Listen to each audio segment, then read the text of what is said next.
Tidak terasa kita sudah masuk di bulan Sya'ban. Artinya, sebentar lagi akan memasuki bulan Ramadan. Sudah siapkah kita menyambut bulan Ramadan?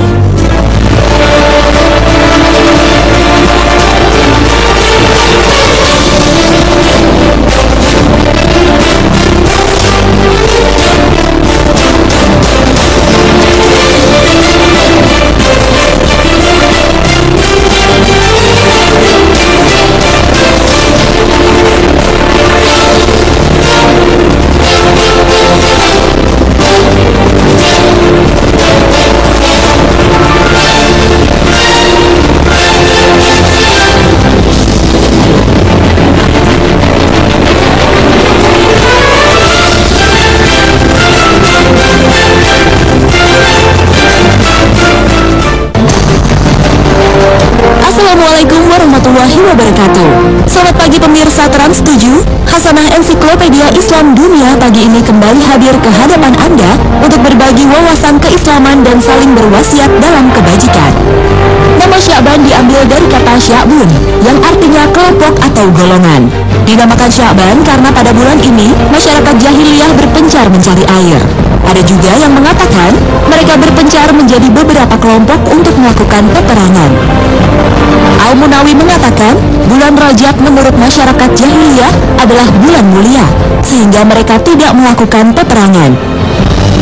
Ketika masuk bulan Sya'ban, mereka pulang ke berbagai peperangan. Kemuliaan bulan Sya'ban terlihat dari beberapa anjuran agar di bulan ini kita memperbanyak berpuasa dan amal sunnah lainnya. Selain puasa Senin Kamis, puasa Daud, dan puasa Ayamul Ba'id atau puasa 3 hari di pertengahan bulan Hijriah, ternyata kita juga punya amalan sunnah puasa di bulan Sya'ban. Nabi Muhammad SAW juga menganjurkan memperbanyak saum atau puasa di bulan Sya'ban. Sebuah hadis dari Aisyah radhiyallahu anha, beliau mengatakan, terkadang Nabi SAW berpuasa beberapa hari sampai kami katakan, beliau tidak pernah tidak puasa. Dan terkadang beliau tidak puasa terus hingga kami katakan beliau tidak melakukan puasa. Dan saya tidak pernah melihat Nabi SAW berpuasa sebulan penuh kecuali di bulan Ramadan. Saya juga tidak melihat beliau berpuasa yang lebih sering ketika di bulan Sya'ban. Hadis riwayat Al-Bukhari dan Muslim. Hadis yang lain juga dari Aisyah radhiyallahu anha, beliau mengatakan, belum pernah Nabi SAW berpuasa 1 bulan yang lebih banyak daripada bulan Sya'ban. Terkadang hampir beliau berpuasa Sya'ban sebulan penuh. Hadis riwayat Al-Bukhari dan Muslim. Maksud dari kedua hadis tadi adalah Nabi Muhammad SAW memperbanyak puasa di bulan Sya'ban. Kadang puasa hari per hari secara beruntun, terkadang tidak berurutan. Intinya, kita disunahkan untuk banyak berpuasa di bulan Sya'ban ini. Bahkan ada satu riwayat yang menyebutkan Nabi Muhammad SAW pernah berpuasa sebulan penuh di bulan Sya'ban. Hadis dari Ummu Salamah radhiyallahu anha, beliau berkata, saya belum pernah melihat Nabi SAW berpuasa 2 bulan berturut-turut selain di bulan Sya'ban dan Ramadan. Hadis riwayat An-Nasa'i, Abu Daud, At-Tirmizi, dan disyahihkan Al-Albani. Riwayat tadi sesuai dengan persaksian dari sahabat Usamah bin Zaid. Usamah pernah bertanya, wahai Rasulullah, saya belum pernah melihat Anda berpuasa dalam 1 bulan sebagaimana Anda berpuasa di bulan Sya'ban. Nabi SAW bersabda, ini adalah bulan yang sering dilalaikan banyak orang, bulan antara Rajab dan Ramadan. Ini adalah bulan di mana amal-amal diangkat menuju Rabb semesta alam. Dan saya ingin ketika amal saya diangkat, saya dalam kondisi berpuasa. Hadis riwayat An-Nasa'i, Ahmad, dan sanadnya dihasankan Syekh Al-Albani.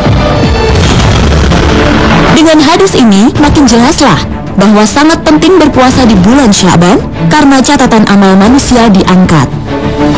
Cuma tidak ada keterangan kapan tanggal atau hari amal-amal itu diangkat. Dengan rahasia ini, kaum muslim dituntut untuk memperbanyak berpuasa dengan harapan saat amal kita diangkat, kita sedang berpuasa. Maknanya, saat kita berpuasa dan catatan amal kita diangkat, maka akan menambah nilai baik atau prestasi amal kita akan meningkat. Selain amal diangkat, ada pula satu malam yang kemungkinan kita mendapatkan wajallah. Dari Abu Musa al-Asy'ari radhiyallahu anhu, Nabi SAW bersabda, sesungguhnya Allah melihat pada malam pertengahan Sya'ban, maka Dia mengampuni semua makhluknya kecuali orang musyrik dan orang yang bermusuhan. Hadis riwayat Ibnu Majah, At-Tabrani, dan disahihkan Al-Albani. Terkadang sebagian dari kaum muslimin tidak sempat membayar hutang puasa yang menjadi kewajibannya, entah karena uzur sakit atau karena haid, nifas, ataupun alasan syar'i lainnya. Apakah diperkenankan membayar hutang di bulan Sya'ban? Bahkan Aisyah radhiyallahu anha pernah lupa melaksanakan kewajiban membayar hutang puasa hingga Sya'ban telah dilaluinya. Aisyah mengatakan, saya pernah memiliki hutang puasa Ramadan dan saya tidak mampu melunasinya kecuali di bulan Sya'ban. Hadis riwayat Al-Bukhari dan Muslim. Yahya perawi hadis mengatakan, alasan lalainya beliau adalah karena sibuk melayani Nabi SAW. Tunggu dulu, disebutkan dalam hadis lain dari Abu Hurairah radhiyallahu anhu, Nabi SAW bersabda, jika sudah masuk pertengahan Sya'ban, janganlah berpuasa. Hadis riwayat Abu Daud, At-Tirmizi, dan Ibnu Majah, dinilai sahih oleh Al-Albani. Nah, bukankah ini saling bertentangan? Bandingkan pula dengan riwayat yang telah lalu tadi. Dari Aisyah radhiyallahu anha, beliau mengatakan, Nabi SAW belum pernah berpuasa selama 1 bulan yang lebih banyak daripada puasa bulan Sya'ban. Terkadang beliau hampir berpuasa Sya'ban selama sebulan penuh. Hadis riwayat Al-Bukhari dan Muslim. Secara zahir atau kasat mata, kedua hadis di atas bertentangan. Karena itu, ulama berbeda pendapat dalam memaknai hadis tentang larangan berpuasa di pertengahan bulan Sya'ban. Pendapat yang kuat dalam mengompromikan dua hadis di atas adalah pendapat Imam Al-Qurtubi yang mengatakan, tidak ada pertentangan antara hadis yang melarang puasa setelah memasuki pertengahan Sya'ban dengan hadis yang menceritakan bahwa Nabi SAW menyambung puasa Sya'ban dengan puasa Ramadan. Kompromi memungkinkan untuk dilakukan, yakni dengan memahami bahwa hadis larangan puasa adalah untuk orang yang tidak memiliki kebiasaan berpuasa sunnah. Sementara, keterangan untuk rajin puasa di bulan Sya'ban dipahami untuk orang yang memiliki kebiasaan puasa sunnah. Tujuannya agar tetap istiqomah dalam menjalankan kebiasaan baiknya hingga tidak terputus. Jadi puasa di bulan Sya'ban sangat dianjurkan, terlebih lagi yang biasa puasa sunnah di bulan-bulan sebelumnya.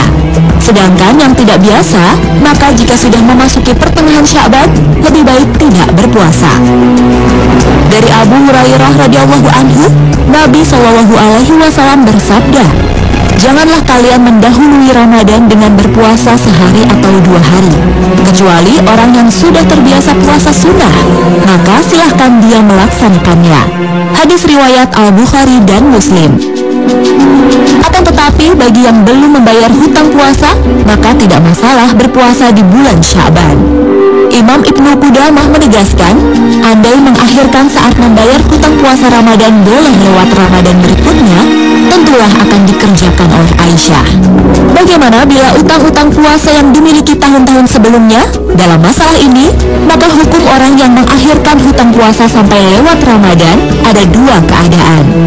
Pertama, jika dia melakukan karena uzur yang terus-menerus hingga tidak mampu melunasi hutang puasa sampai datang Ramadan berikutnya, maka tidak ada dosa baginya, dan dia wajib mengganti hutang puasa setelah Ramadan berakhir atau kapan saja selama belum datang bulan Ramadan lagi. La yukallifullahu nafsan